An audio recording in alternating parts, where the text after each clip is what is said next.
বাংলাদেশ ভারত সীমান্তে সাম্প্রতিক উত্তেজনা ক্রমেই তীব্র আকার ধারণ করছে। ভারতের সীমান্তরক্ষী বাহিনী কর্তৃক সীমান্তের কিছু স্থানে অবৈধভাবে প্রাচীর নির্মাণের অভিযোগকে কেন্দ্র করে দুই দেশের মধ্যে কূটনৈতিক সম্পর্কের নতুন সংকট তৈরি হয়েছে।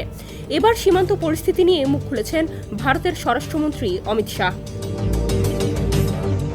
ভারতীয় গণমাধ্যম এনডিটিভির সূত্রে জানা যায়, ভারতের স্বরাষ্ট্রমন্ত্রী অমিত শাহ বলেছেন, পশ্চিমবঙ্গ সরকারকে ভারত বাংলাদেশের সীমান্তের 400 কিলোমিটার এলাকায় কাঁটাতার বসানোর জন্য 10 বার বলেছি। রাজ্যের স্বরাষ্ট্র সচিব ও মুখ্য সচিবের সঙ্গে 7 বার বৈঠক করেছি। তারপরও তারা জমি দেয়নি।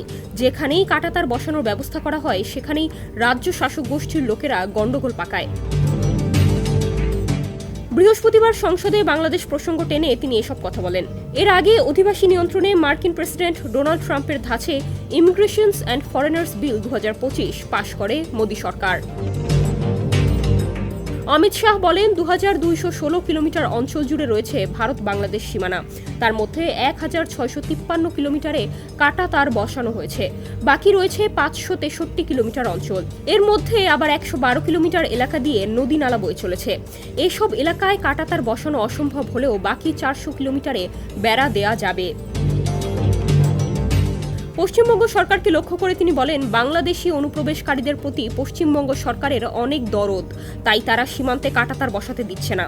2026 সালে বিজেপি রাজ্য ক্ষমতা এলে এই বকেয়া কাজ শেষ করবে।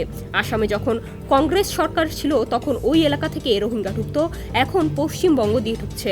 এই ঈদে জামা জুতো অ্যাক্সেসরিজের ডিসকাউন্ট।